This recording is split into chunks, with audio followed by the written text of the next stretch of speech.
Assalamualaikum warahmatullahi wabarakatuh.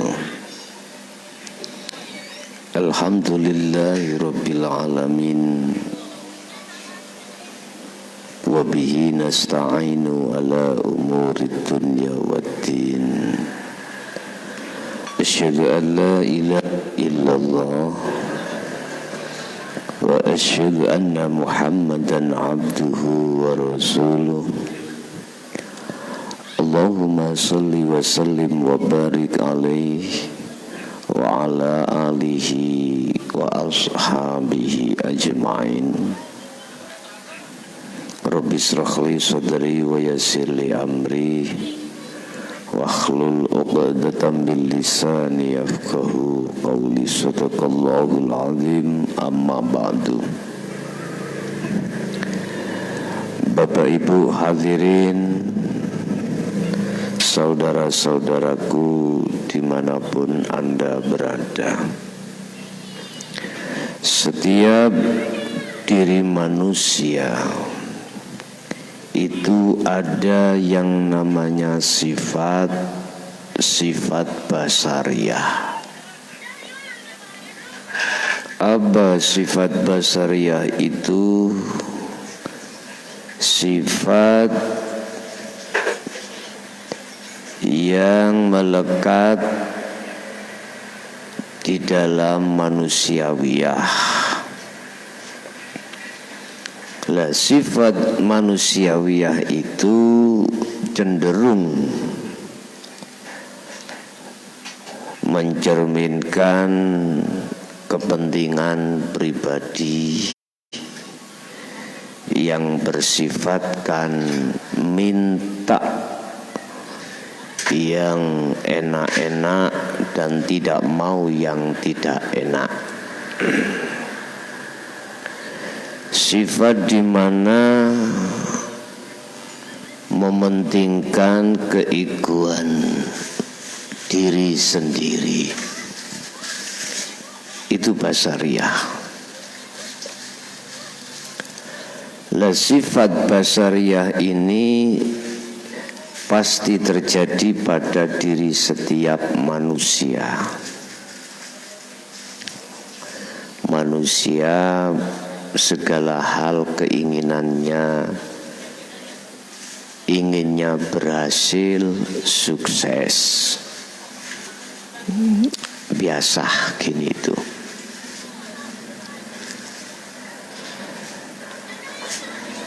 Tetapi satu sisi dipandangi dari hakikat, manakala di dalam diri hati seorang manusia itu didominasi dengan sifat basariyah, maka sama halnya mereka tidak mempunyai etika kepada Tuhan yang Maha Kuasa,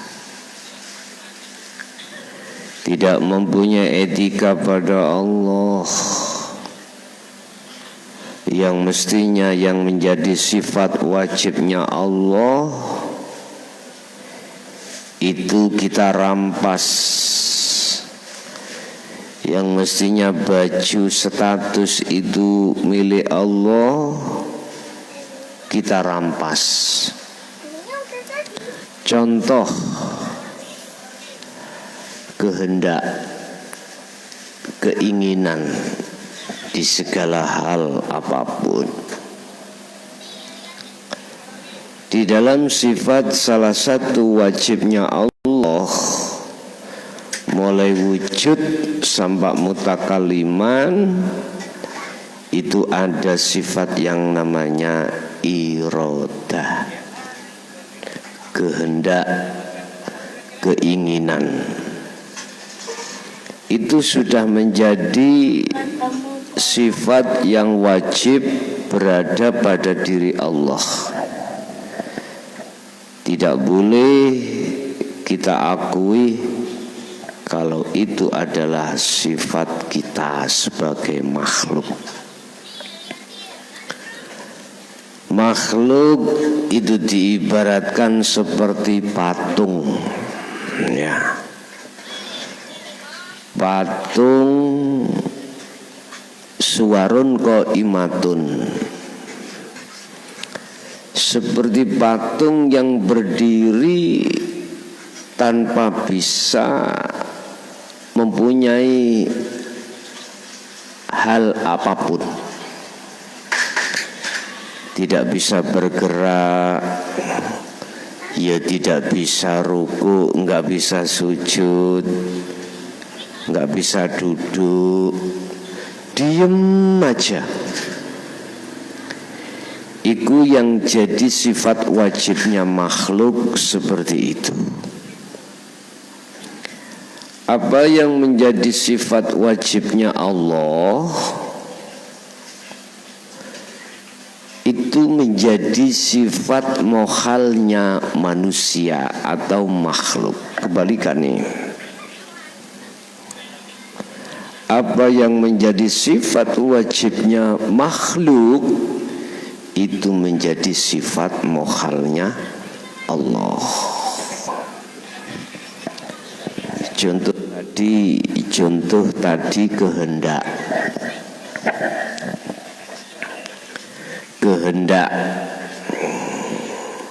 Mengapa kami mengambil tema bisukanlah segala hal keinginan di dalam hatimu?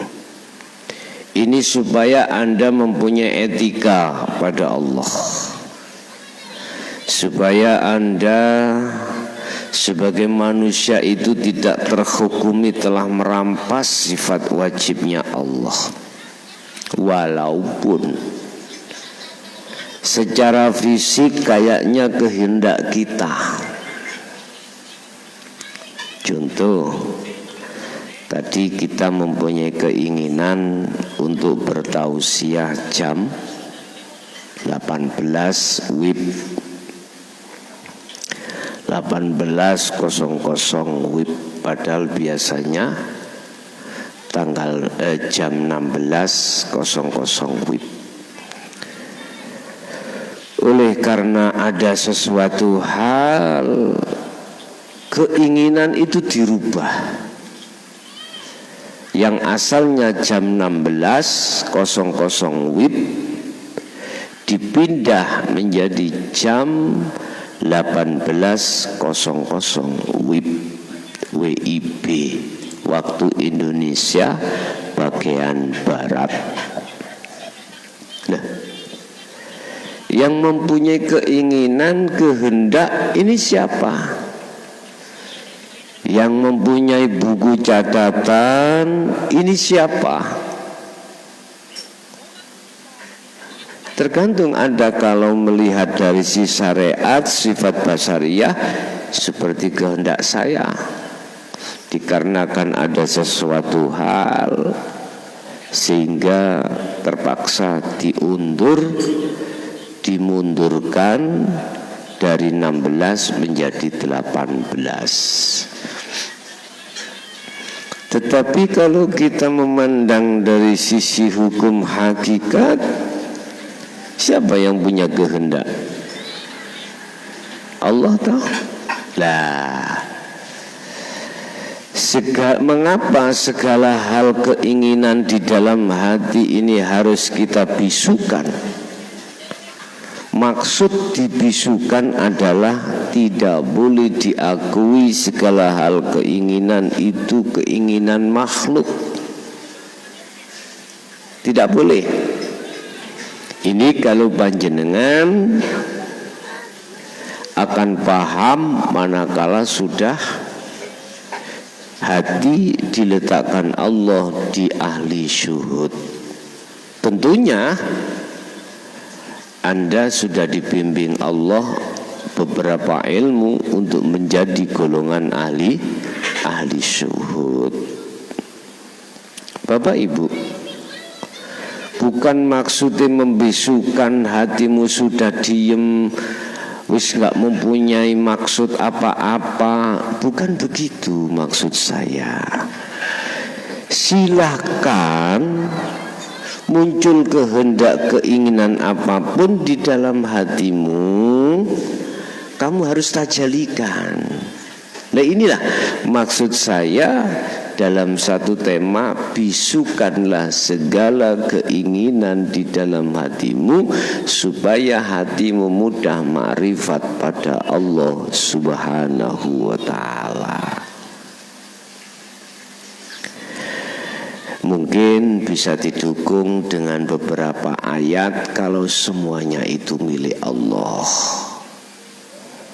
Lahu mulkus samawati wal ardi. Kepunyaan Allah, hanya yang berperan itu Allah. Segala mulkus samawati wal ard, penguasaan apapun, baik yang ada di bumi maupun yang ada di langit. Bapak Ibu, ini ayat menunjukkan bahwasanya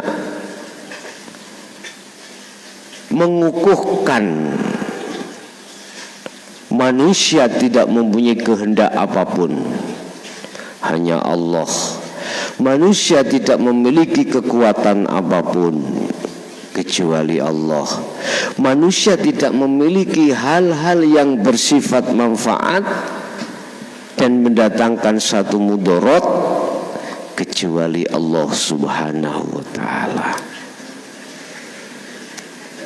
Oleh karena Allah menyertai seorang diri manusia tentang sifat basariah, maka kayaknya memang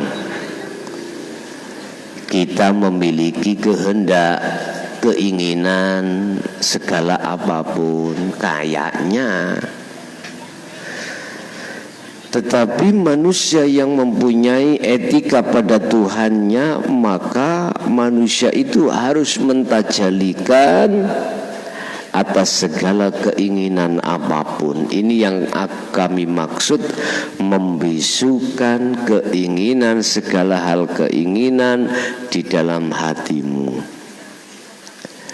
Maksudnya tatkala keinginan muncul di dalam hatimu sebagai buku catatan untuk menjadi takdir, tajalikan. Itu maksudnya membisukan, tajalikan. Sebab dengan cara begini Bapak Ibu, Anda akan mudah hati ma'rifat pada Allah di segala hal apapun yang Anda hadapi.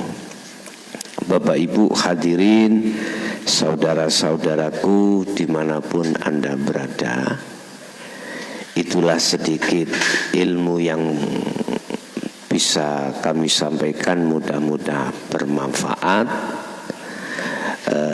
Mungkin sebagai pesan yang terakhir, ya, hati kita pingin damai, hati kita pingin tentram. Itu tempatnya bukan di material, tempatnya bukan di materi, tempatnya bukan di fisik, tempatnya bukan di kebutuhan jasmaniah. Tempatnya itu di kebutuhan ukhrawiyah, hati ini.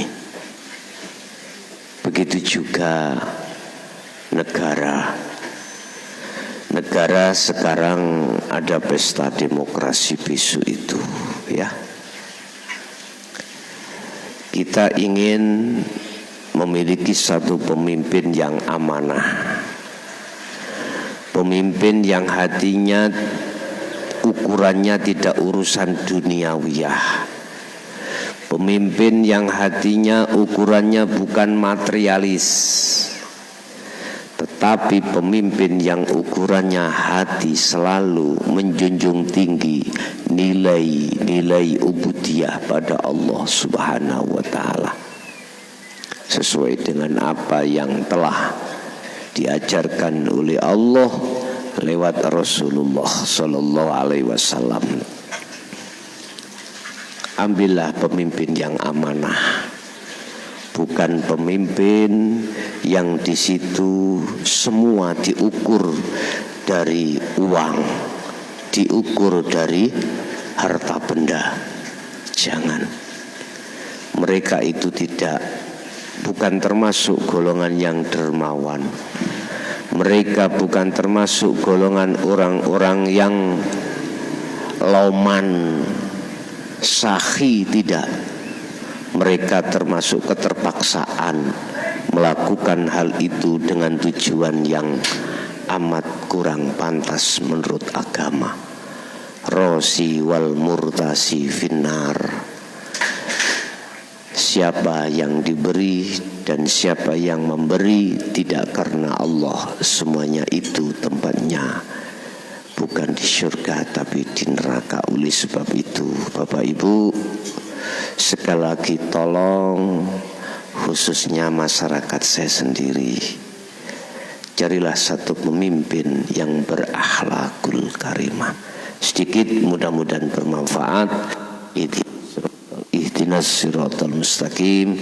Assalamualaikum warahmatullahi wabarakatuh.